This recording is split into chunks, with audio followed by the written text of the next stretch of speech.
इस एपिसोड के आगाज में चौदार कबीले में अलियार के पास कुछ सरदारान मौजूद होते हैं।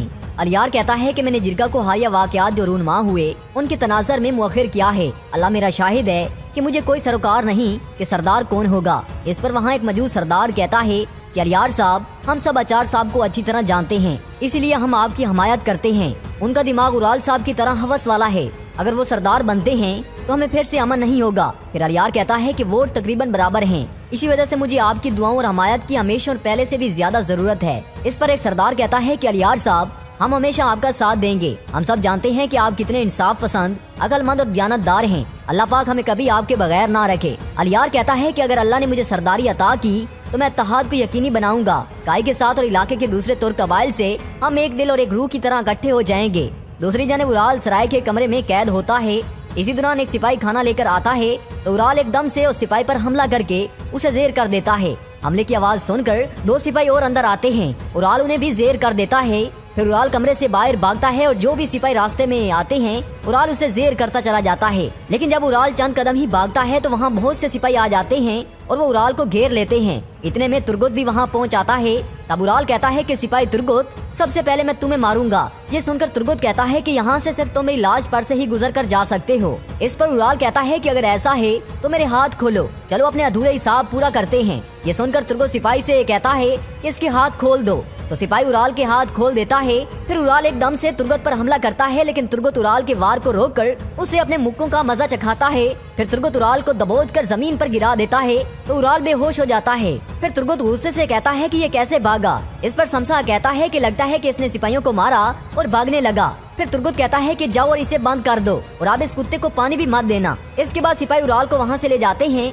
दूसरी जानब कराचाईसर कला में वसीलियोस एक कमांडर के साथ मौजूद होता है। वसीलियोस कहता है कि अर्तुगरुल और उराल के दरमियान बड़ी दुश्मनी है। अर्तुगरुल एक होशियार और अजीम जंगजू है और उराल भी। अलबत्ता उराल की लालच उसे सुस्त करती है। अगर उराल बच जाता है और अपने कबीले का सरदार बन जाता है तो जिस आग में वो दोनों कबीले जलेंगे उसकी तपश हमारे कले की दीवारों तक आकर हमें गर्म रखेगी। इस पर वो कमांडर कहता है कि गवर्नर वसीलियोस, उम्मीद है कि आपका क़ियास सही साबित हो और कोपेक उराल को बचा ले। इस पर वसीलियोस कहता है कि कोपेक खुशबियानी का सही उस्ताद और होशियार है। इसके साथ साथ वो मेरी जिंदगी का सबसे बड़ा गद्दार है, वो उसे बचा लेगा, फिक्र ना करो। दूसरी जानिब अर्तुगरुल, आर्तुगबे और दुंदार सरदारी खेमे में मौजूद होते हैं। आर्तुगबे कहते हैं कि अगर कोपेक अपनी बात से फिर गया, उसने अलियार की बजाय उराल को सरदार बना दिया, तो फिर हम क्या करेंगे। इस पर अर्तुगरुल कहते हैं कि कोपेक को अपनी बात पूरी करनी पड़ेगी, लेकिन अगर उराल सरदार बनता है तो हमारा सबसे पहला फरीजा अलियार साहब और कतलोजा को बचाना है। इस वजह से हम कबीले को बहुत करीब से जांच रखेंगे। इस पर दुंदार कहता है कि हजूर, हम वहाँ क्या करने वाले हैं, क्या हम जिरगे में मुदाखलत करेंगे।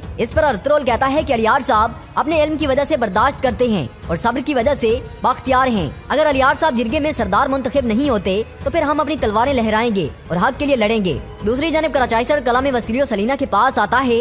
हलीना वसीलियोस से पूछती है कि तुम इतनी रात को क्यों आए हो, क्या कोई खास बात है। इस पर वसीलियोस कहता है कि हाँ, खास बात है। मेरा ख्याल था कि तुम अपने बाबा की मौत के बाद यहाँ से चली जाओगी। ये सोचकर मेरे दिल में तकलीफ हुई। मैंने सोचा कि हलीना को नहीं जाना चाहिए, उसे मेरे साथ रहना चाहिए, उसे मुझे हिम्मत देनी चाहिए ताकि मैं पूरी जिंदगी तुम्हारे खूबसूरत चेहरे को देख सकूं।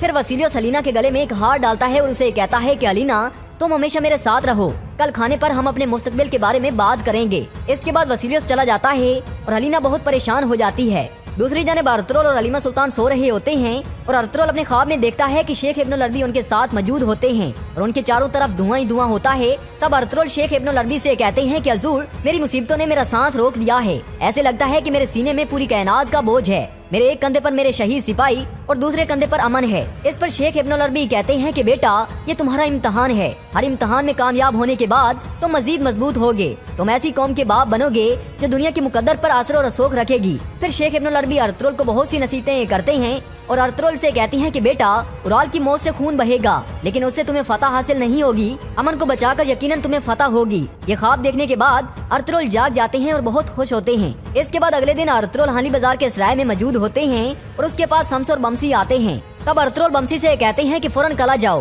और हलीना से बात करो और उससे पूछो कि क्या अपने बाबा के असल कातिल को तलाश करने के लिए वो हमारी मदद करेगी।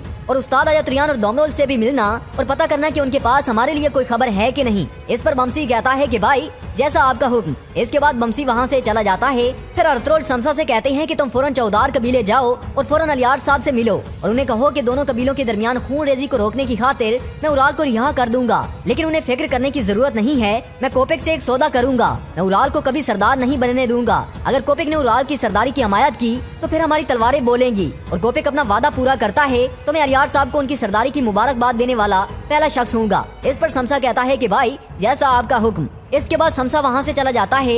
इसके बाद अर्थरोल कोपेक के पास जाते हैं। अर्थरोल कोपेक से कहते हैं कि उराल ने कल भागने की कोशिश की। इस पर कोपेक कहता है कि उसका दुख और गुस्सा बहुत बड़ा है। अर्थरोल साहब, अगर आपको पता चले कि आपका बेटा मर गया है तो आप क्या करेंगे? ये सुनकर अर्थरोल कहता है कि आप अमन और तुर्क कबाइल के इत्तेहाद की खातिर मुझसे ये चाहते हैं कि मैं उराल को छोड़ दूं, लेकिन अगर वो भागने में कामयाब हो जाता तो फिर क्या होता? इस पर कोपेक कहता है लेकिन वो भाग तो नहीं सका। अगर आप उसे छोड़ देते हैं तो वो मेरे रहमो करम पर होगा। अगर उसने इंतकाम लेने की कोशिश की तो मैं उसका सर काट दूंगा। इस पर अर्थरोल कहते हैं कि अगर उसने सरदार बनने की कोशिश की तो फिर क्या होगा? ये सुनकर कोपेक कहता है कि अर्थरोल साहब, मैं इस हद तक मुदाखलत नहीं कर सकता। ये आप भी जानते हैं कि सरदार बनना उसका हक है। इस पर अर्थरोल कहता है कि अमीर हजरत, मैं आपको बताना चाहता हूँ कि सुल्तान के अमन मुआहदे के आप भी पाबंद हैं। इस पर कोपेक कहता है कि आपको इसमें कोई शक है? मुझे बताएं आपके दिमाग में क्या है? इसके जवाब में अर्थरोल कहते हैं कि मैं नहीं चाहता कि वो सरदार बने। अगर वो सरदार बन गया तो ऐसी मुसीबत आएगी जिसे आप भी रोकने से कासिर होंगे और मेरे कबीले के लोग अमन की खातिर उराल को मुआफ करने के लिए तैयार हैं,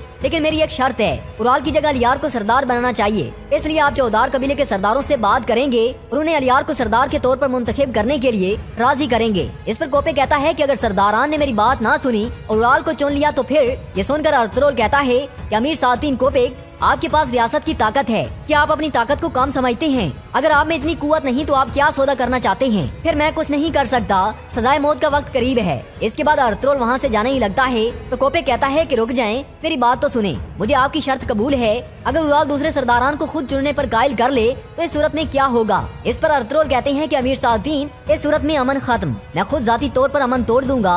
अगर वो वादे की खिलाफ वर्जी करता है तो हम दोनों इसकी कीमत चुकाएंगे। इसी दौरान वहाँ काजी साहब आते हैं और अर्थरोल से पूछते हैं कि अर्थरोल साहब, क्या आपने कोई फैसला किया है? इसके जवाब में अर्थरोल कहते हैं कि अमन की खातिर और दोनों कबाइल के इत्तेहाद की खातिर मैं उराल की दियत कबूल करता हूँ। ये सुनकर काजी साहब कहते हैं कि अर्थरोल साहब, अल्लाह पाक रहम करने वालों पर रहम करता है, आपने बिल्कुल दुरुस्त फैसला किया है। इसके बाद उराल एक कमरे में कैद होता है तो उसी दौरान अर्थरोल दुआन और तुर्गुत के साथ कमरे में दाखिल होते हैं। फिर अर्थरोल उराल से कहता है कि मैंने और मेरे कबीले के लोगों ने अमन की खातिर आपको छोड़ने का फैसला किया है। आपकी मौत बहुत दर्दनाक होती और आप दोनों कबीलों के दरमियान खून की वजह बनते और हमने जब तक आप जिंदा हैं आपके जमीर के बोझ के साथ आपको छोड़ने का फैसला किया है। अब आप जा सकते हैं, लेकिन एक बात याद रखना, मैं आपके उठाए जाने वाले हर कदम और लेने वाली हर सांस पर नजर रखूंगा। जरा सी गलती पर भी आप मुझे अपने सामने पाएंगे। फिर अर्थरोल दुआन को इशारा करता है तो दुआन उराल के हाथ छोड़ देता है। फिर उराल अर्थरोल से कहता है कि मैंने आपसे कहा था कि मैं बेगुनाह हूँ, आपकी जिद की वजह से मेरे बाबा और बेटा मर गए। इस पर अर्थरोल कहता है कि उराल, यहाँ से चले जाओ, मैं तुम्हें कभी अपने सराय में देखना नहीं चाहता। इसके बाद उराल कमरे से निकल जाता है और कहता है कि जब पिछले मौत के होश में चले गए तो अब मुझे आजाद किया जा रहा है। ये मनहूस राय तुम्हें ही मुबारक हो। ये सुनकर तुर्गुत उराल से कहता है कि ज्यादा बातें मत करो, चुप करके चले जाओ, ऐसा ना हो कि कोई हादसा हो जाए। इस पर उराल कहता है कि सिपाही तुर्गुत, अगर तुम मेरे सब्र को आजमाओगे तो मैं तुम्हें जहन्नम की तह में 21 के पास पहुंचा दूंगा। ये सुनकर तुर्गुत गुस्से से उराल को पकड़ लेता है, लेकिन इसी दौरान वहाँ अर्थरोल पहुँच आता है और वो गुस्से से तुर्गुत को आवाज देता है और कहता है कि मैंने तुम्हें इसको यहाँ से बाहिफाजत बाहर निकालने का काम सौंपा है, ना कि इसको मारने का। ये सुनकर तुर्गुत उराल को छोड़ देता है तो इसके बाद अर्थरोल उराल के मुंह पर जोरदार थप्पड़ मारकर कहता है कि जब तीर तुमने मेरे बेटे पर चलाया था वो खंजर की तरह मेरे सीने में पिवस्त है। ये थप्पड़ मैंने तुम्हें इसलिए मारा कि ऐसा ना हो कि तुमने जो किया वो भूल जाओ, और मर्द के चेहरे पर थप्पड़ खाना एक जलते अंगारे को निगलने के बराबर है। या तो तुम इंसान बनोगे या फिर तुम्हारा चेहरा मेरे थप्पड़ खाता रहेगा। इसके बाद अर्थरोल सिपाहियों से कहते हैं कि इसे यहाँ से ले जाओ, तो सिपाही उराल को ले जाते हैं।